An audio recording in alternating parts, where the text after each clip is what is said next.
मंडळी, आता वळूया आजच्या बडे मुद्द्याच्या चर्चेच्या मुद्द्याकडे। मुद्दा आहे राज्यातल्या कृषी मंत्र्यांच्या राजीनाम्याच्या संदर्भातला। अजित पवारांच्या मंत्र्यांच्या मागे लागलेलं शुक्ल काष्ट काही संपायचं नाव घेत नाहीये। गेल्या 2 महिन्यापासून माजी कृषी मंत्री धनंजय मुंडेंच्या राजीनाम्याच्या मुद्द्यावरून स्पष्टीकरण देता देता अजित पवार पुरते हैराण झाले।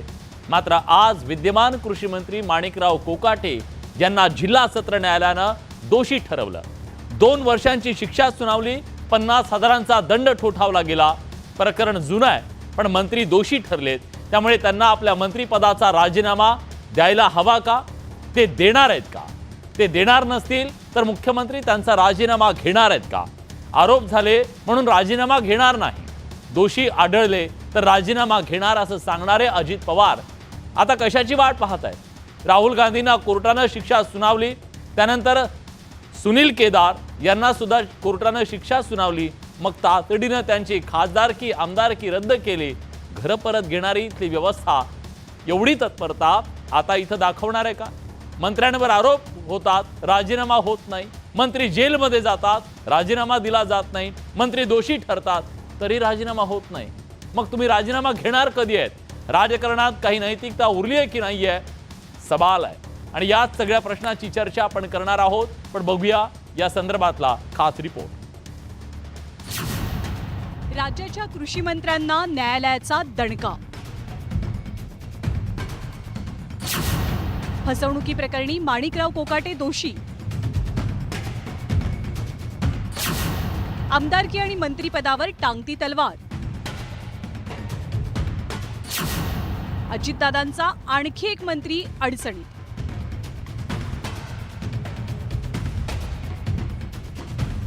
राज्याचे कृषी मंत्री माणिकराव कोकाटेंना 29 वर्षांपूर्वीचे एक प्रकरण चांगलंच भोवलं। माणिकराव कोकाटे आणि त्यांचे बंधू दोघांना या प्रकरणी नाशिक जिल्हा न्यायालयानं 2 वर्षांच्या तुरुंगवासाची शिक्षा ठोठावली आहे। 1995 साली सरकारी घराचा लाभ मिळवताना कोकाटेंनी कागदपत्रांची फेरफार करून फसवणूक केल्याचा ठपका त्यांच्यावर ठेवला गेलाय। पण न्यायालयाच्या निर्णयामुळे कोकाटेंचं केवळ मंत्रिपदच नाही तर त्यांच्या आमदारकीवरती सुद्धा प्रश्नचिन्ह निर्माण होत आहे। ही राजकीय केस होती, गेल्या 30 वर्षापूर्वी ही केस रजिस्टर झालेली आहे। त्यावेळेस दिघोळे साहेब राज्यमंत्री होते। माझं आणि दिघोळे साहेबांचं राजकीय वैर होतं आणि त्या वैरत्वापोटी त्यांनी सरकारला सांगून माझ्यावरती ही केस केलेली होती। त्या केसचा निकाल 30 वर्षानंतर आज पहिल्यांदा लागलेला आहे। मेहरबान न्यायालयाने त्यांचा निकाल सोडवलेला आहे। निकालपत्र हे मोठं आहे, 40 पानाचं आहे, मी अजून वाचलेलं नाही। वाचून त्या संदर्भात मी आपल्याला व्यवस्थितपणे मार्गदर्शन करेन। 3 दशकांपूर्वी ज्या प्रकरणामुळे कोकाटे अडचणीत आले आहेत ते प्रकरण नेमकं काय आपण पाहूया। माजी मंत्री तुकाराम दिघोळेंनी 1995 साली माणिकराव कोकाटेंच्या विरोधात सदनिकांच्या घोटाळ्यासंदर्भात याचिका दाखल केली। सरकारी घर घेताना माणिकराव कोकाटेंनी कमी उत्पन्नाचा दाखला दिल्याचा आरोप याचिकेच्या माध्यमातून करण्यात आला। खोटी माहिती सादर करून माणिकराव कोकाटेंनी शासनाच्या कोट्यातनं 2 सदनिका मिळवल्या।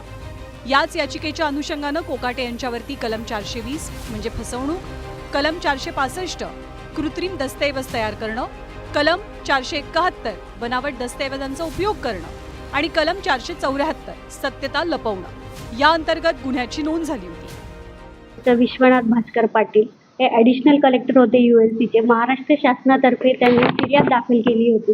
हे जे गव्हर्नमेंटचे 10% रिझर्व्ह कोट्यातले मुख्यमंत्री निधीतले जे फ्लॅट्स असतात ते फ्लॅट्स हे दोघं भावांनी की कमी उत्पन्न आहे आमचं, मी वकिली व्यवसाय करतो, की माझ्याकडे तेवढं आणि घर नाही आहे मला विशेष म्हणजे, हे असं सांगून तसे ॲफिडेविट्स वगैरे देऊन तसं हे करून ते फ्लॅट्स ते निर्माण व्ह्यू अपार्टमेंट आहे जे कॅनडा कॉर्नरला तिथे घेतलेले होते।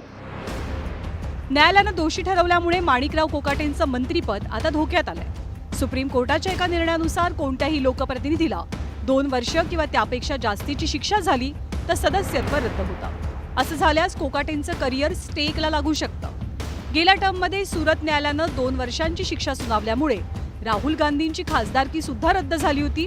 तसंच त्यांना त्यांचं सरकारी निवासस्थान रिकामं करण्यास सांगितलं गेलं होतं। आज जर कोर्टाने त्यांना शिक्षा सुनावली असेल तसं कायदेशीरदृष्ट्या जर आज बघितलं ते आज डिस्क्वालिफाय आज बितीला झालेले आहेत। आजचा जर निकाल बघितला तर ज्या दिवशी एखाद्या लोकप्रतिनिधीला 2 वर्षाचा कारावास होतो त्यावेळेस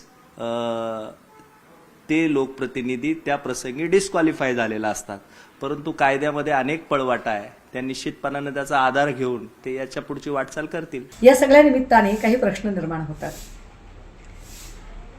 माणिकराव कोकाटेंच्या संबंधाने जर आज निकाल लागला असेल तर निश्चितपणे माणिकराव कोकाटेंचा राजीनामा व्हायला हवा. पण राजीनामा घ्यायचा कोणी? तर राजीनामा घेण्याची सगळी जबाबदारी आहे ती मुख्यमंत्री म्हणून देवेंद्र फडणवीसांची. माणिकराव कोकाटेंना या प्रकरणी आता कोर्टानं जामीन मंजूर केलाय. पण या निमित्तानं अजित पवारांच्या राष्ट्रवादीचा आणखी एक मंत्री कायद्याच्या कचाट्यात सापडलाय. यापूर्वी बीड प्रकरणावरनं धनंजय मुंडेंच्या राजीनाम्याची मागणी विरोधकांनी केली होती. आता मुंडेंपाठोपाठ कोकाटेंबद्दल अजित पवार कोणती भूमिका घेतात हे पाहणं महत्त्वाचं असेल. लक्ष्मण घाटोळसह bureau report, news 18 Lokmat, Nashik.